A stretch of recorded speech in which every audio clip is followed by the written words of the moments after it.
삼국지의 하이라이트 적벽대전은 주유의 대략을 보는 기재와 통솔, 그리고 황계의 화공책이 만들어낸 상당히 의미있는 사건이었죠. 그럼 이때 유비는 뭐 했느냐 궁금하신 분들이 많을 겁니다. 오늘 손찬이 형은 적벽대전 당시 유비의 역할에 대해 탐구해 보도록 하겠습니다. 제가 적벽대전 관련 콘텐츠는 이미 두세 번 했기 때문에 그 자세한 배경에 대해서는 생략하도록 할게요. 송권과 유비가 손을 잡고 조조한테 공동으로 대항하기로 했을 때 주유가 하구로 출진합니다. 자, 여기서부터는 강표전의 기록인데, 강표전은 사실상 말 그대로 강표, 즉 장강 인근에 살던 인물과 사건들 위주로 적힌 기록이에요. 그래서 일각에서 편협된 기록 아니냐 하는 시각도 있는데, 일단 이 강표전은 그 시기적으로 상당히 빠른 기록입니다. 강표전의 저자 우부가 삼국지 저자 진수와 동시대 사람이에요. 그리고 우부 자체가 이쪽 장강 인근 출신이 아닙니다. 출신지는 평창이고 실제로 젊은 시절 생활은 옹양주에서 했어요. 우부의 부친이 편장군으로서 독발수기능에 난 평정에 차출되죠. 그리고 우부는 사마염의 서진시대 걸출한 유학자입니다. 오나라 쪽 인물들을 뻥튀기 할 동기가 없는 인물이에요. 게다가 강표전을 썼을 뿐만 아니라 춘추에 주애를 달기도 하고 많은 책을 쓴 석학입니다. 그래서 배송지도 삼국지 주석을 달 때 강표전을 적극 인용했죠. 저도 강표전의 기록은 신뢰하는 편입니다. 강표전은 오나라 쪽 기록 아니냐 하는 건 이러한 배경을 모르고 하는 소리다. 그리고 적벽대전의 서사에서 주유와 유비의 관계라든지 이런 게 강표전의 기록이 가장 세세합니다. 강표전에 따르면 주유가 하구에 도착하자 유비가 주유한테 만나자 하죠. 주유가 만나려면 네가 와라 합니다. 네, 승단과 왕견유. 그래서 배 한 척을 타고 주유를 보러 갔다. 여기서 호단자는 유비 혼자 갔다는 게 아니고 뒤에 배가자랑 붙여서 단가, 한 척의 배로 해석해야 됩니다. 간혹 유비가 왜 주유 만나러 갈 땐 혼자 갔다 해놓고 돌아올 때는 관우랑 장비를 데리고 다시 왔다 했느냐, 신빙성이 없는 기록이다 이렇게 보시는 분들이 있기 때문에 말씀드리는 겁니다. 유비가 주유를 만나서 비위를 맞추죠. 같이 조조에 대항하기로 했다니 참으로 심오한 계책이다. 그래서 조리 몇이냐 묻죠. 주유가 당당하게 대답합니다. 3만인 3만 명이란 뜻이에요. 그런데 이것도 온전한 3만 명이 아닙니다. 그중 10,000명은 시상에서 송건이 데리고 있었어요. 이 말을 들은 유비가 한소 뭐 그렇게 적냐 이 말이죠. 주유가 대뜸 얘기합니다. 차자 조경 예주 당관 유파지 이 정도면 충분하다. 예주께서는 단지 이 주유가 쳐 바르는 걸 보고만 있으시라. 그러니까 유비가 야 노숙이 믿고 여기까지 왔는데 노숙이 불러봐라 이거 얘기 좀 해보자 말이 다르다. 그러니까 주유가 다 명을 받고 공사다망한데 만나려면 혼자 가서 만나이소. 유비가 부끄러워하면서도 주유의 대담함에 기뻐했다. 이 뒤의 내용이 좀 논란이 있을 만한 부분인데, 속으로 북군을 반드시 무찌르지는 못할 것이라 생각하며 미근 계유 주유와 엮이지 않으려고 군사 2,000명과 우, 비, 관우와 장비죠 태우고 번구로 돌아갔다. 진퇴지계야. 진퇴 즉 나아가고 물러남을 정하기 위한 계책이었다. 유비가 질상황을 대비해서 간을 봤다 이 말입니다. 그래서 번구로 돌아갔다 이 얘기예요. 그런데 제가 오늘의 컨텐츠를 하는 이유가 바로 이 부분입니다. 유비가 번구로 돌아간 건 자명한 사실로 보여요. 왜냐면 조조가 화용으로 도망을 가죠. 화용에서 유비가 조조를 놓칩니다. 유비가 하구에 있었으면 사실상 놓칠 이유가 없습니다. 가장 좋은 게 그 하구에서 진격했던 주유가 직접 추격하는 거였는데, 주유는 병력이 많지 않았으니 오림 정리하는데 여기서 뺄 병력이 없죠. 그래서 유비가 추격을 맡은 걸로 보입니다. 이 화용은 동네 이름인데 그 퇴강로가 제대로 된 길이 아니에요. 당시 화용이 와지라고 되어 있어요. 발이 질퍽질퍽 빠지는 길입니다. 조조가 왜 화용을 퇴강로로 정했느냐? 일단 수로로 도망가는 건 말이 안 되는 얘기죠. 강은 상류에서 하류로 흐릅니다. 도망가려면 물길을 거슬러 배를 저어야 돼요. 속도가 안 나오죠. 그래서 배를 다 불태워버린 거고, 지도 보시면 아시다시피 화용이 육로로 강릉까지 최단루트예요. 와지인 화용에 조조가 길을 만들죠.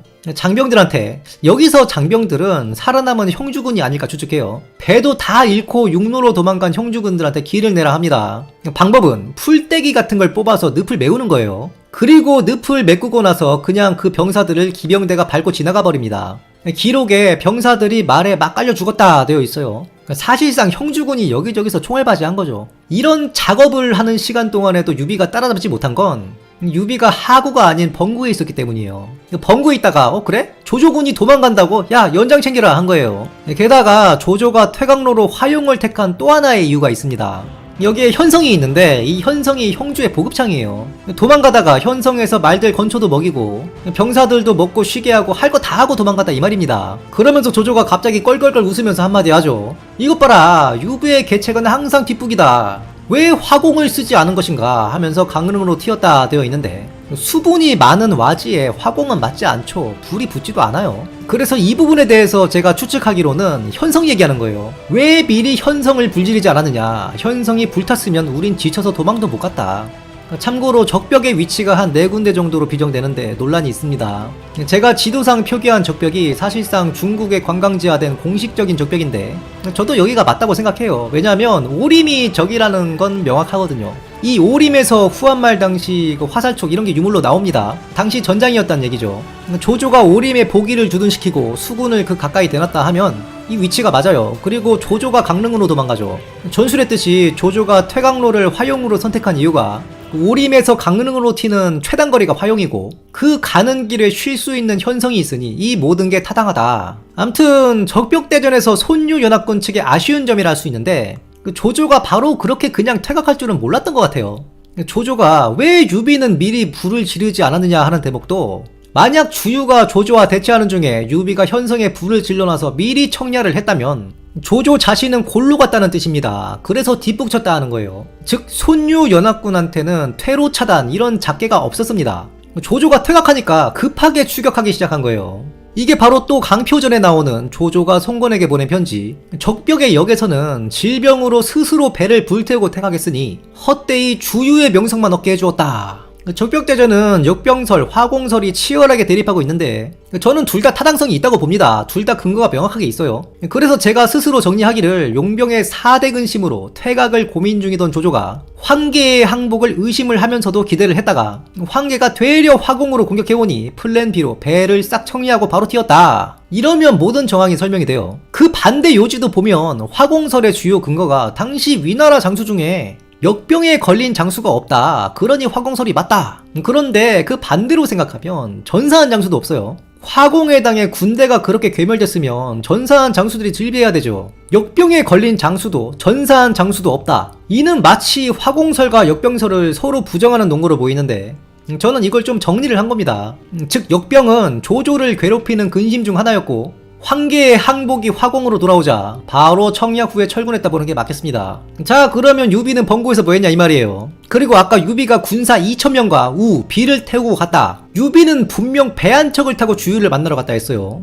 그런데 갈 때는 병사 2,000명을 태우고 갔다. 배 한 척에 2,000명 못하죠. 이런 부분을 해석을 잘해야 돼요. 이 2,000명은 주유가 증언해준 걸로 보입니다. 제갈량이 송건을 설득할 때 유기군이 1만이 있고 관우의 수군 다 해서 2만이 있는 걸로 얘기를 하는데 사실상 이에 미치지 못했을 거라 보거든요.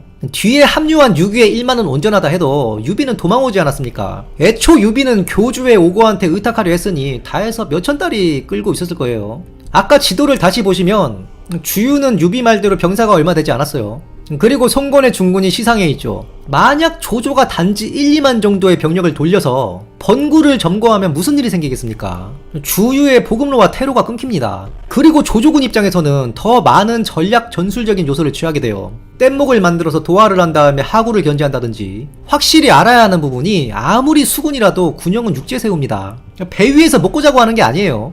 그럼 대부분의 성들은 땅에 있는데 수전의 목적이 무엇이냐? 땅으로 가면 되지. 이런 생각 해보셨을 겁니다. 수전은 치중 싸움이에요. 황하도 큰 강인데 당시 하북에서는 수군 어쩌고저쩌고 얘기가 없지만 유독 장강 쪽에만 수군 얘기가 나오죠.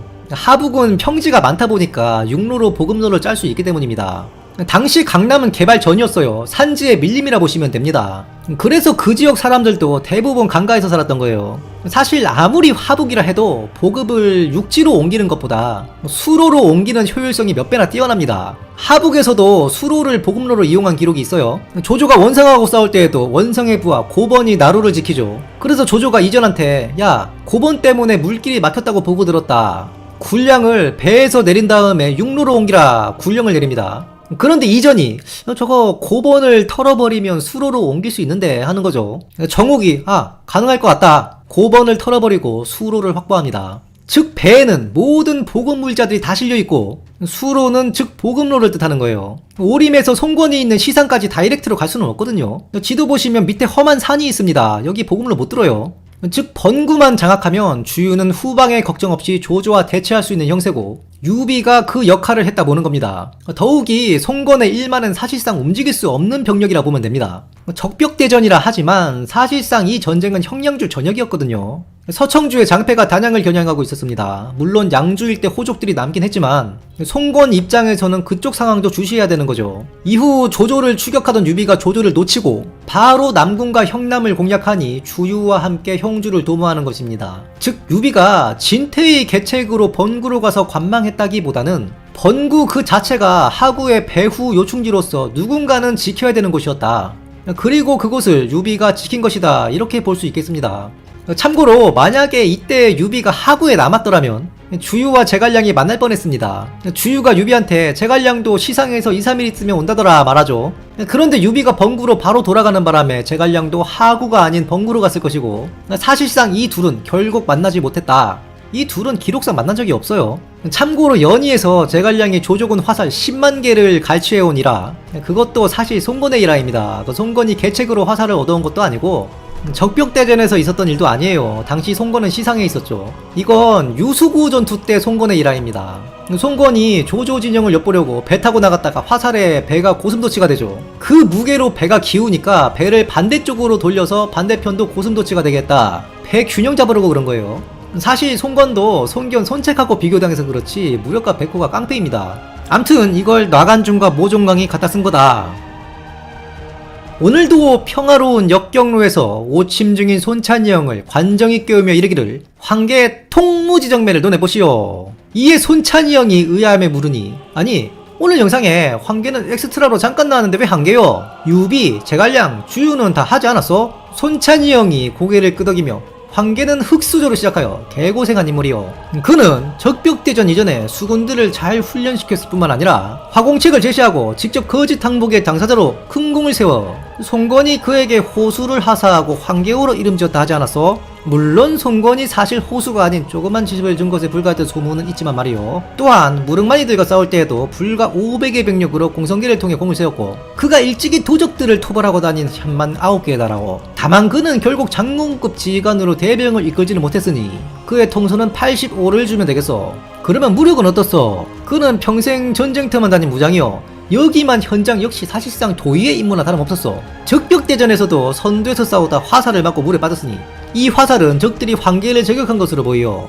그는 용맹한 장수를 할 수 있으니 무력은 87로 다소 상향 조정하는 게 맞소. 그러면 지력은 어떻소? 적벽대전의 숨은 1등 공신은 당연히 황계요. 그는 조조의 선단을 보자마자 배가 연결되어 있으니 불지르기 딱 좋다며 화공책을 제시했어. 소설 연희에서 그 계책을 제갈량과 주유에게 빼앗겼지만 사실 황계의 계책인 것이요. 그리고 그는 젊어서 흑수저였지만 주경야독하였다 하니 병서에 밝았다 볼 수 있어. 공성계는 어떻소? 깃발을 내리고 성문을 연 뒤 적들이 들이치자 매복을 통해 대파했으니 이는 평범한 장수가 할 수 있는 계책이 아니오. 하여 그의 지력은 91로 대폭 상향 조정해야 하오. 그러면 정치는 어떻소? 그는 정치는 문외한이었어. 현장을 할 때에도 정치는 내 소관이 아니라면서 본인은 도적들을 두드려 패고 내정은 부하들에게 위임을 했어. 그러나 그 부하들이 정치를 개판으로 하자 목을 베어버리기도 하는 등 정치적 옳고 그름 정도는 과히 판단할 줄 아는 무장이었어. 하여 이민족들에 대한 그의 통치가 나쁘지 않았던 것으로 보여. 그의 정치는 38 리메이크의 71을 인용하도록 하겠어.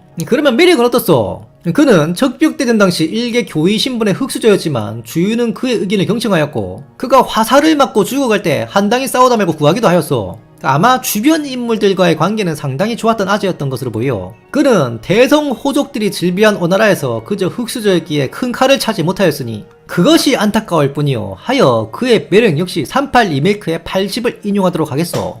이에 관정이 한숨을 쉬며 말하기를 황계의 일을 듣자니 내 사곤의 아들 사상의 일화가 생각나오. 이에 손찬이 형이 눈을 번뜩이며 말하길 사곤이라면 강저팔달의 일원으로 사마충을 지키다 골로 간 해서도 그를 인정했다 알고 있어. 무슨 일하여? 사곤의 아들 사상은 어릴 때부터 영특했어. 사람들이 그를 강좌 즉 장강의 좌쪽 지역의 아내로다 하자 당시 8살이던 사상은 이렇게 답하였어. 이 강좌 일대의 공자가 없거늘 어찌 아내를 알아본단 말이오. 송건이 황계를 알아보았다면 마땅히 대임을 맡기지 않았겠어. 적벽에서의 큰 공을 세우고도 사실상 도이부나 마찬가지인 지역에서 일개 퇴수해 중량장으로서 도적이나 토벌하다 죽기엔 아까웠다 이 말이요. 손찬이 형이 넌지시 묻기를 내 그대를 알아보고 주워왔으니 역경로에는 아내를 알아본 공자가 있다 할 수 있지 않겠소? 이에 관정이 대꾸하기를 역경로에 공자는 없어도 노자는 있는 듯하오. 집구석 청소 좀 하시오. 무의자연이 따로 없어. 이에 손찬이 형이 삐져서 이불을 덮어쓰고 다시 오침을 청하였다. 지금까지 적벽대전에서 유비는 뭐 했는가에 대해 탐구해보았습니다. 영상이 유익하셨다면 구독, 좋아요, 알림 설정 부탁드리며 다음 시간에도 풍성한 내용으로 찾아뵙겠습니다.